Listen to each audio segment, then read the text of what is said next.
Who had grandparents fight in World War II and what stories did they share?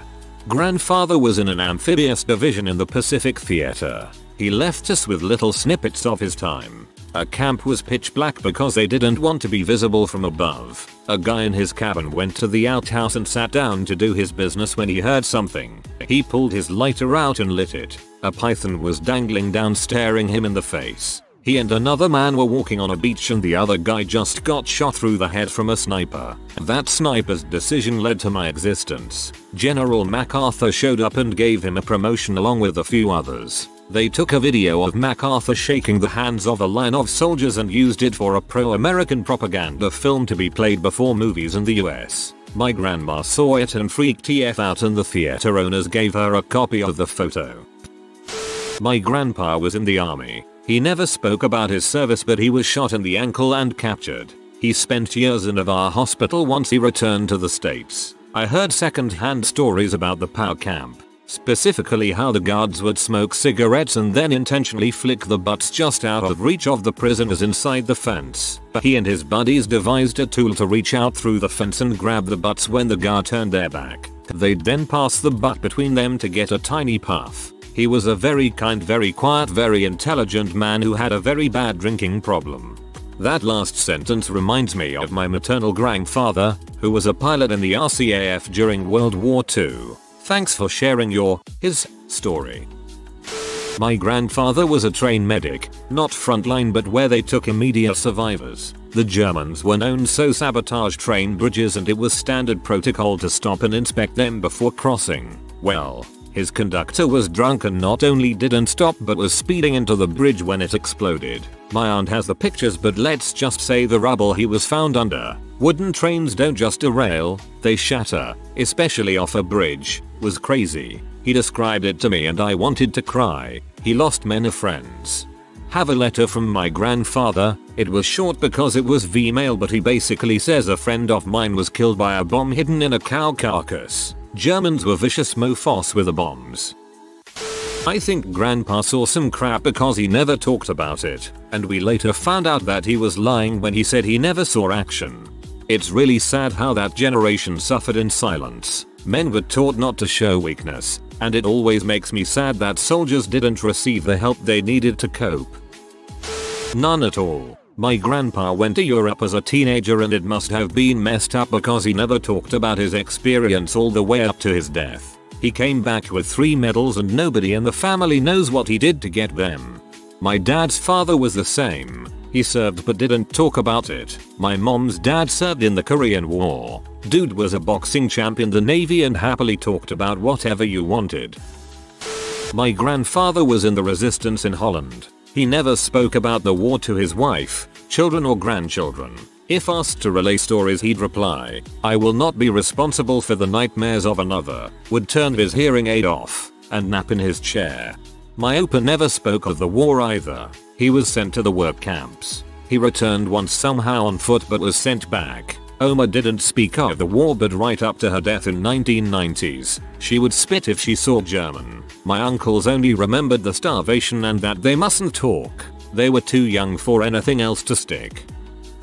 This story was told to me as a child by my grandfather who spoke more Italian than English. Some details are a bit fuzzy here or there, but it's my favorite and one I remember fondly. My grandfather, like a lot of Italians, was conscripted by the Browncoats to fight for Mussolini in the Italian army. He was sent to fight in the African campaign. Toward the beginning of the campaign he was struck by lightning and pronounced dead while on a long march during the monsoon season. At the time they were on march to a port or city. The story was a bit hazy here, alongside a column of tanks and artillery. When he was struck he was not examined immediately, just presumed dead and thrown onto a truck carrying casualties. It wasn't until about a day later when they reached their destination that he was properly inspected. He had been laid out with other dead when one of the men assigned to prepare the dead for burial noticed him twitching.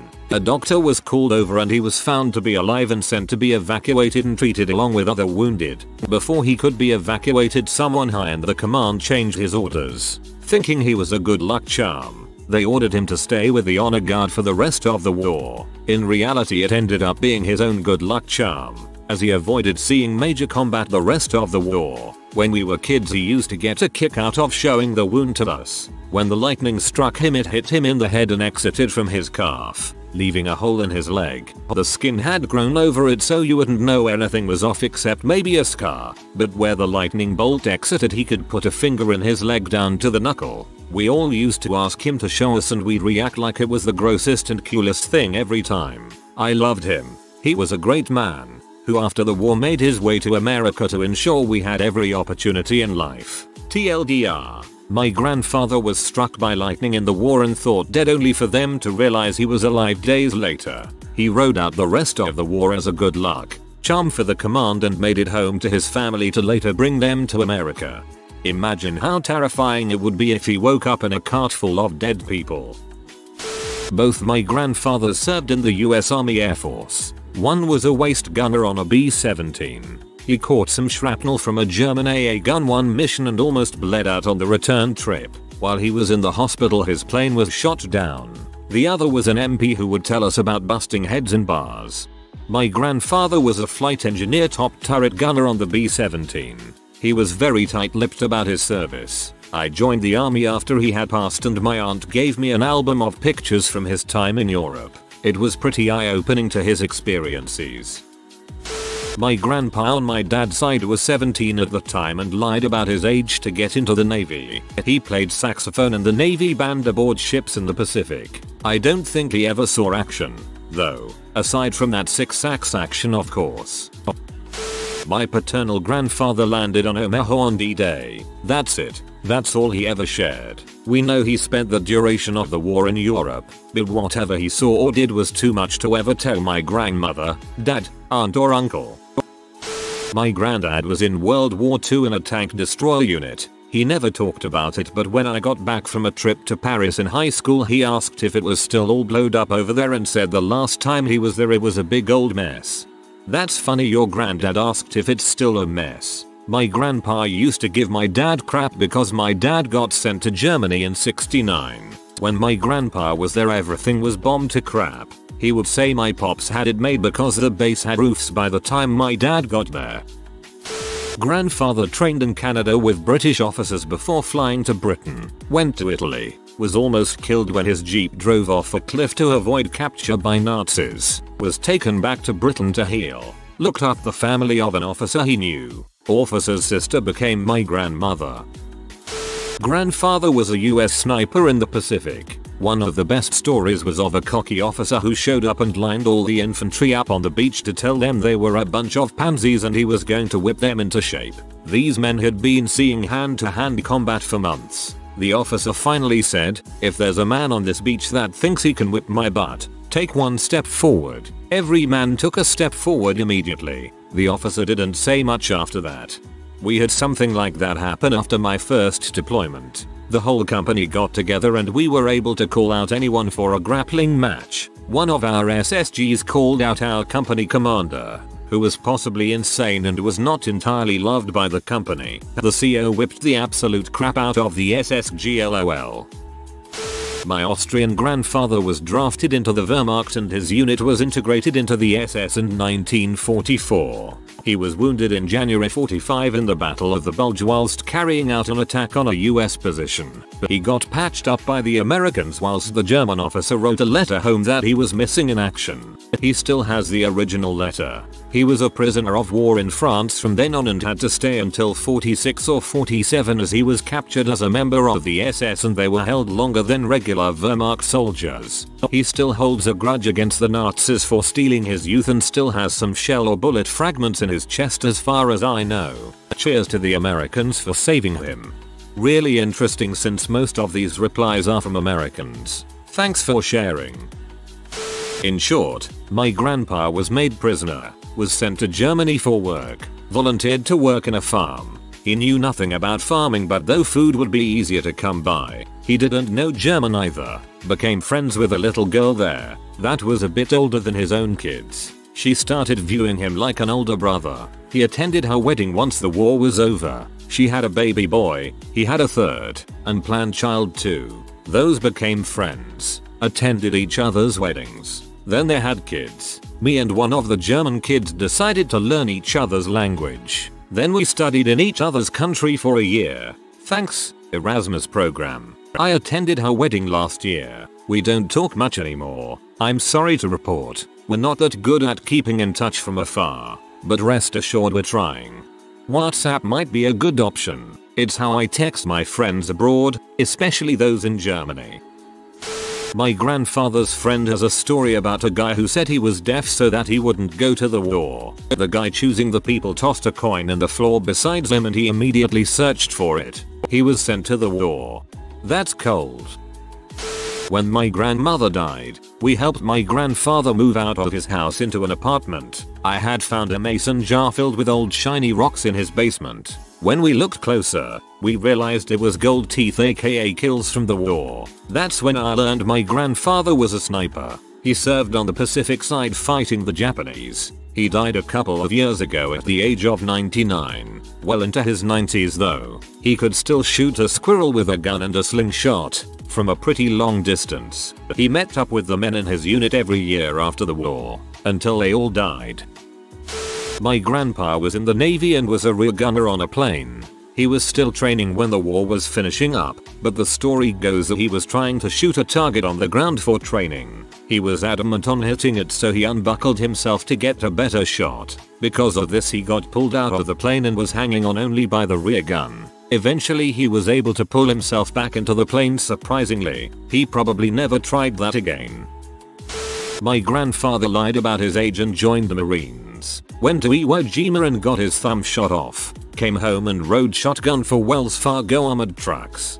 My grandpa lied about his age to join the Marines, too, and family legend had it that he was a handful of men from being sent to Okinawa or something. He ended up in China where he didn't have anything to do but jump ditches in his Jeep.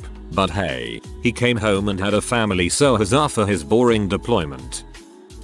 My grandfather enlisted when he was 14, served in India for some years, but got shot by a sniper and was shipped back to UK. My grandfather fled his home in Austria as a 12-year-old because he was Jewish. He and his parents were sent to the Viennese ghetto where he convinced two Nazis to let them flee under the cover of night. They eventually made it to Genoa where they caught the second to last ship leaving the port there. He lost his sister to the chamber unfortunately, but he and his parents fled to Japanese-occupied Shanghai, China where they lived in the slums for around 8 years. He worked as a snake catcher, black market trader, and eventually as a foot messenger for the US Army consulate there. He was also either the sole survivor or one of very few survivors of a US-led bombing at a radio station there. There was a bombing and a friend of my grandfather was hiding under the table, but it collapsed on him, leaving him with a brain injury that would give him flashbacks from time to time where he again thought bombers are coming. To not get hit again, he always started to run out of the building he was in. Once he jumped out of the second floor of a building because of it, and that was it for him. Dang, that's sad. My grandfather was in World War II and then was called up for Korea. He told my mom that he was in special forces and that his primary weapon was the garrote. He refused to tell her any stories, and he committed suicide. Dang, those guys must have suffered so much in silence.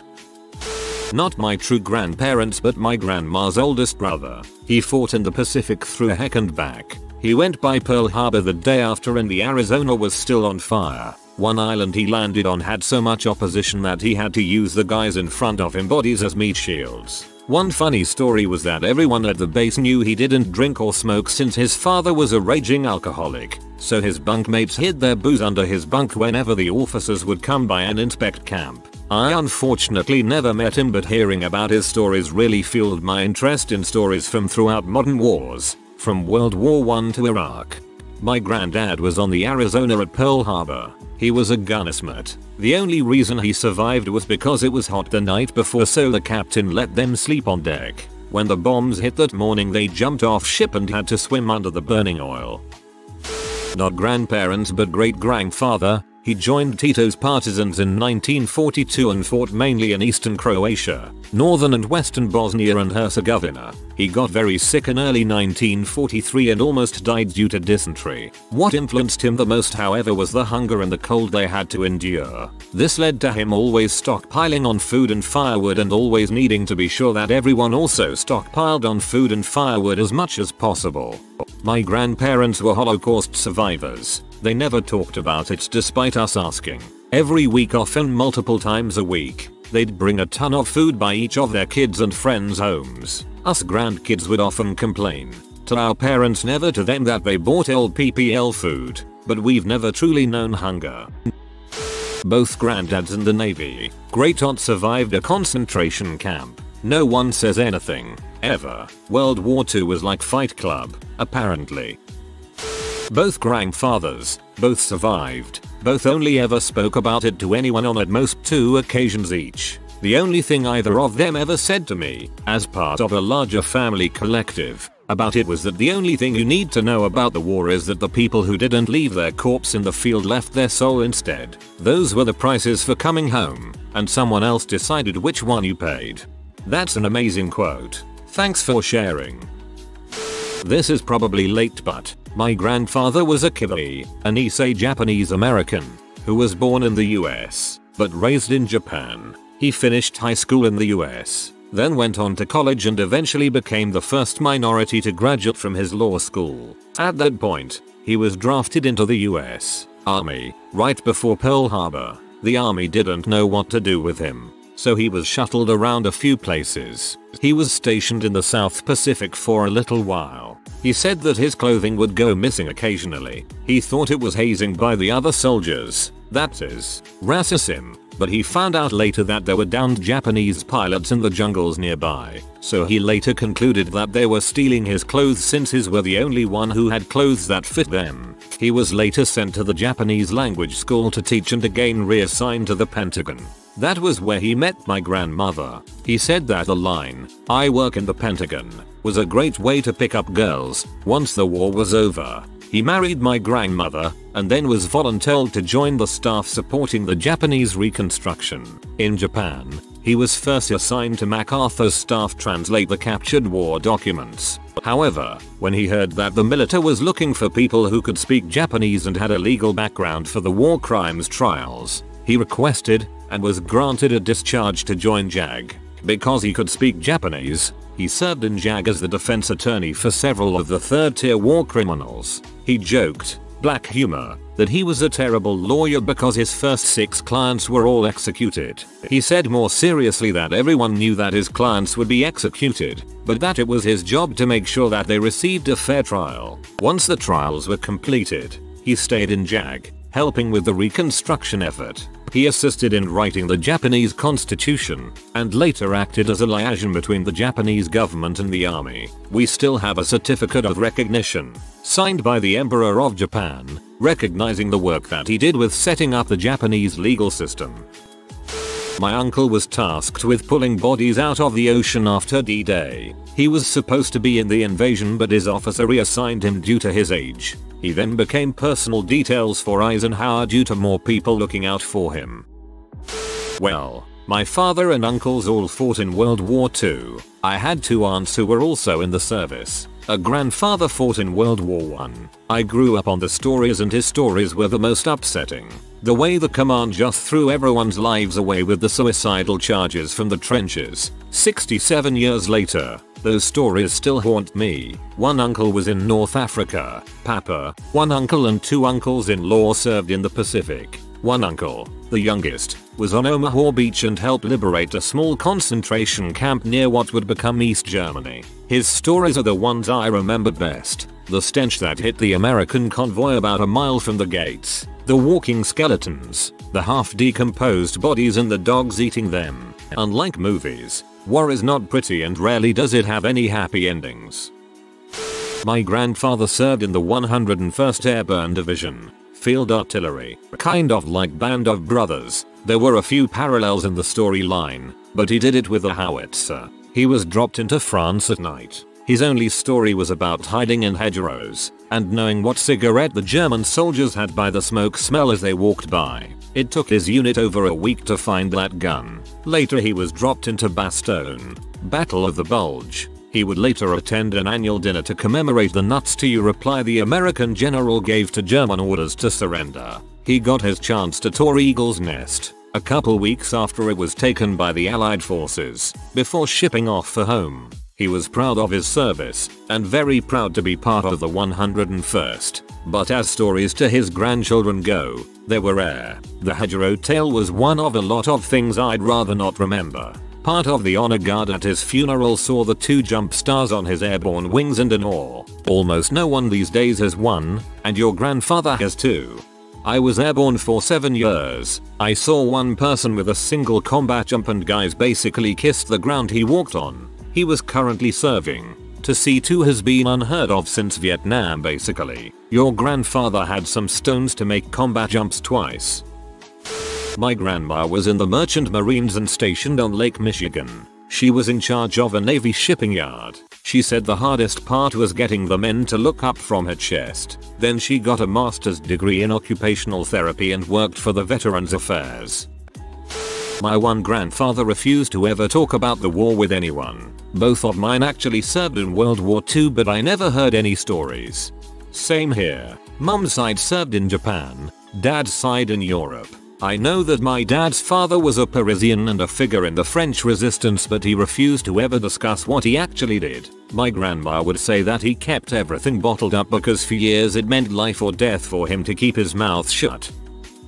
My great grandfather, who never had an education beyond 5th grade, was discovered to be a math prodigy by the army. He was made an aviation engineer, and if it wasn't for his poor eyesight could have been a pilot. He was stationed in India and as a corporal was the subject matter expert for the manufacturing of aircraft. Officers and senior NCOs had to refer to him when it came to technical matters. He also was allowed to test fly a lot of the airplanes since he'd rather have it fail on him than someone else. Shortly after Japan surrendered and the war was ending, a new captain was put in charge and forbade my grandfather from test flying as he wasn't a full-fledged pilot. Enraged, my grandfather took a plane one early morning and started flying. The noise caused everyone to come out from the barracks, and when all the officers came out he fly dived down and flew close to their heads that they all dropped to the floor and covered their heads. For that stunt he was discharged from service and went on to start his own mechanic shop, which he ran with my grandfather, his son-in-law, for 30 years.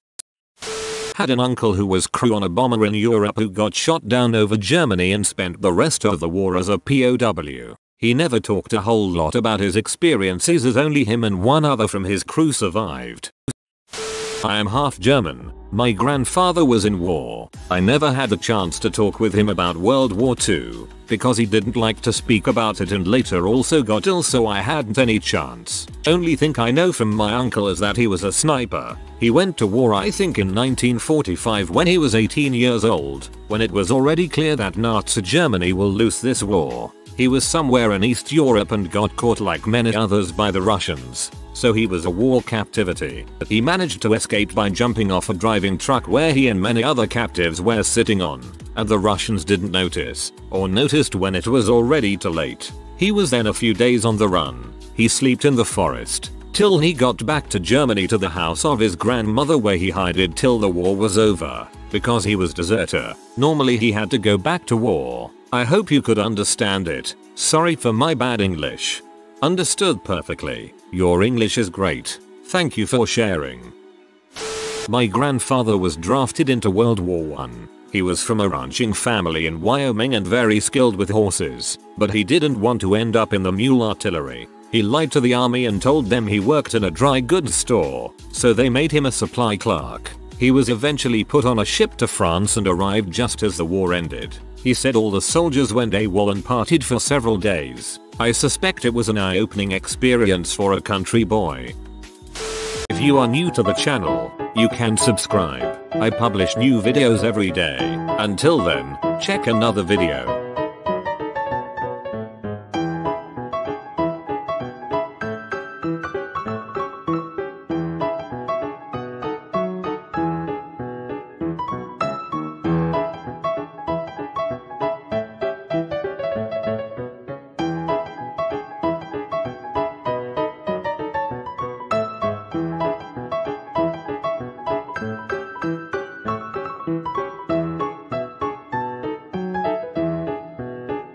Bye for now.